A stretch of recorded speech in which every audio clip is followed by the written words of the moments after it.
명절이 돼서 시골에 한번 이제 이렇게 내려왔는데 여기가 제 고향입니다. 고향을 한번 찍고 싶어가지고 카메라를 켰고요. 저 개울 너머에 그 능금이 조롱조롱 달려 있어요. 참 귀여운 모습으로 저 작은 몸으로 감당이 되는지 모르겠는데 능금이 달려 있고 저녁 때라 하늘이 점점 이제 해가 뉘엿뉘엿지는 곳이죠. 제 고향 마을이에요. 예전에는 오지라 하루에 버스가 3번, 4번밖에 오지 않는 그런 깊은 산골입니다. 그래도 이 산골에 교회가 들어와서 어린 시절부터 이 교회를 통해서 세상 문화와 문물을 간접적으로 이렇게 접할 수 있었어요.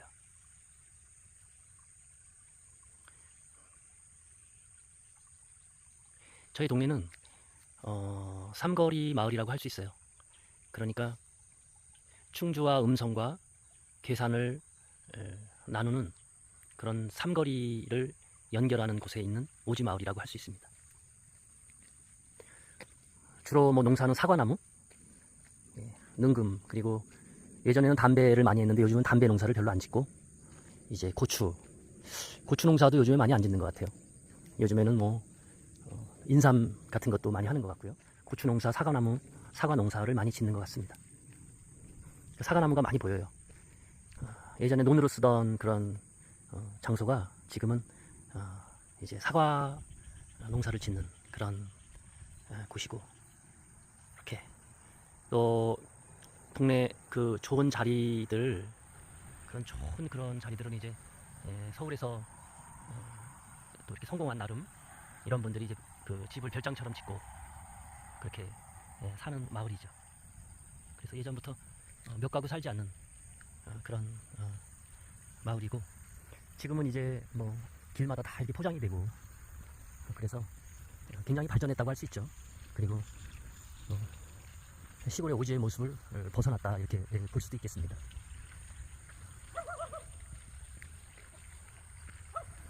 강아지들이 자기들의 영역을 침범한 것 같이 짖고 있어요. 사과 가수원에 사과 따먹지 말라고 짖고 지키는 것 같습니다. 저 외딴 곳에 강아지 혼자 있는 것 같아요. 요즘에 저 사과를 누가 따먹겠습니까? 그리고 누가 저 사과를 여기까지 와서 따가겠어요? 저 사과 나무에 사과가 아주 풍요롭게 열린 것을 보세요. 정말 추석 한가위에 그런 모습을 갖고 있고, 이렇게 볏짚을 묶어서 추수한 다음에 이렇게 만들어 놓은 그 이제 소 키우는 분들이 여물로 쓰는 그런 이제 먹이라고 합니다. 저렇게 담아놓고서 쓴다고 해요. 명절이 되면 예전에는 모두 모여서 가족들과 동네 분들이 같이 어울려서 음식도 해먹고 또 교류도 하고 했는데, 요즘은 저희 시골도 다 개인주의 사회가 돼서 그냥 자기 집 식구들, 그리고 또 그 식구들도 서울에서 잘 오지도 않아요. 그냥 미리 왔다가 또 가시거나 아니면 외국으로 여행을 가시거나 뭐 이런 정도지, 그렇게 시골의 사람들이 명절이라 그래서 달라지거나 그런 것이 별로 없습니다. 지금 이 길은 제가 초등학교를 다녔던 길인데요. 이 길은 어린 시절에 가방을 메고 한 30분씩 뭐 30분 40분씩 이제 걸어서 밤이나 낮이나 다녔던 길인데, 지금은 다 포장이 되고, 그리고 또 뭐 중소기업들이 여기에도 공장을 짓고 많이 들어갔어요. 이 시골 오지에도. 또 땅값이 도시보단 싸니까.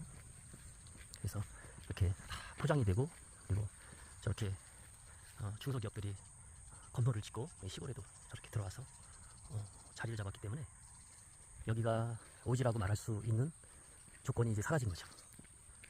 여기도 발전을 하고 있고 또 개발을 하고 있고, 단순히 시골 그런 동네에서 벗어나서 많이 발전한 모습의 그런 고향이 되겠습니다. 명절이 되면 사람들이 조금씩 예민해지잖아요. 그 이유가 자기들의 원가족에게 이제 돌아가기 때문이죠. 시골 고향을 꼭 가지 않아도 마음속에 명절이 되면 이제 어린 시절의 그 느낌에 접속하게 됩니다. 그래서 그 어린 시절 그 마음으로 이제 퇴행을 하는 거예요. 퇴행한다 그러죠. 그래서 어린 시절에 그 뭐 좋았던 일들, 또 즐거웠던 일들, 또 가족 속에 있었던 뭐 불행했던 일, 행복했던 일, 이런 것들, 그리고 여전히 지금도 남아있는 여러 가지의 갈등들, 그리고 가족 간의 인간관계의 어려움 같은 것, 이런 것들을 가지고 이제 명절을 맞이하는 거죠. 명절을 맞이하면 예민해지는 겁니다. 마음이 퇴행을 하는 거예요. 그러니까 평상시에 우리가 현실을 살다가 명절이 되면은 조금씩 과거에 어떤 가졌던 느낌들을 갖게 되니까 현재에서 좀 이탈되는 것이죠. 그렇게 되면은 이제 사람들이 좀 예민해지고 감정적으로 별일 아닌 거에도 크게 휘둘리게 되고 연결이 됩니다. 그래서 그 감정들 속에서 이제 갈등이 일어나거나 그리고 싸움이 일어나거나 하는 일들이 생길 수 있는 것입니다. 자기의 감정을 잘 조절하지 못하는 그런 일들이 생기고 가족 간의 관계에서 어려움이 있으면 그것들이 이제 명절날 한꺼번에 마음이 불안정한 틈을 타서 올라와서 이제 싸움을 만들거나 괴로움을 만들게 되는 것이죠.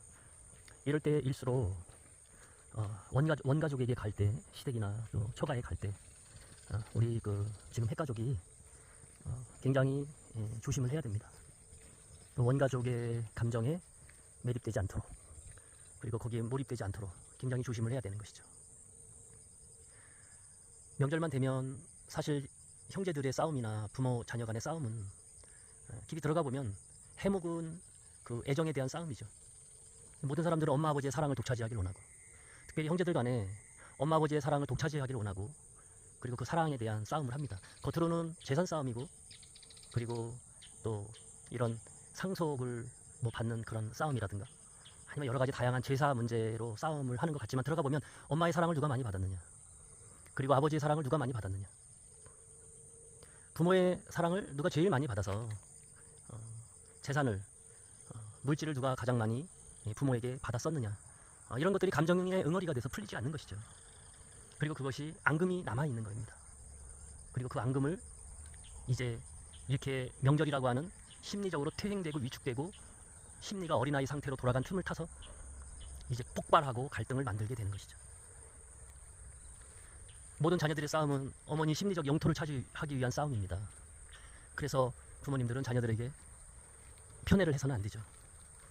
모든 자녀를 공평하게 사랑하려고 노력해야 되고, 또 사랑하셔야 되고, 또 그렇게 되기 위해서 부모님들은 자녀를 공평하게 사랑하는 법을 또 배우셔야 되겠죠. 그런데 나이 먹고 연세 있는 부모님들이 늘 살던 대로 살기 때문에 자녀들 중에 소홀하게 대하는 자녀가 분명히 있거든요. 그럼 그 자녀는 마음의 응어리가 되고 사랑을 받지 못하거나 빼앗겼다고 생각하고 그것을 형제들에게 분풀이로 이제 풀게 되죠. 이게 명절 갈등의 가장 많이 일어나는 심리적인 메커니즘이라고 생각합니다. 그래서 명절에 시골에 가거나 또 명절에 뭐 서울에 있는 친가나 처가나 갈 때에 명심하셔야 됩니다. 내가 굉장히 심리적으로 퇴행된 상태구나, 내가 심리적으로 굉장히 좀 흥분된 상태구나, 내가 심리적으로 좀 안정되지 않은 상태구나라는 걸 전제로 하고 가셔야 되죠. 그래야 행동거지나 말이나 이런 것 속에서 절제감이 생기고 또 조절 능력이 생겨서 말도 조심하게 되고, 또 어떤 말을 들었을 때 감정도 좀 조절하게 되고, 그래서 나중에 후회할 일을 만들지 않고 또 부모님에게 아픔을 드리지 않고 또 자녀들에게 본이 될 수 있는 그런 명절이 되겠죠.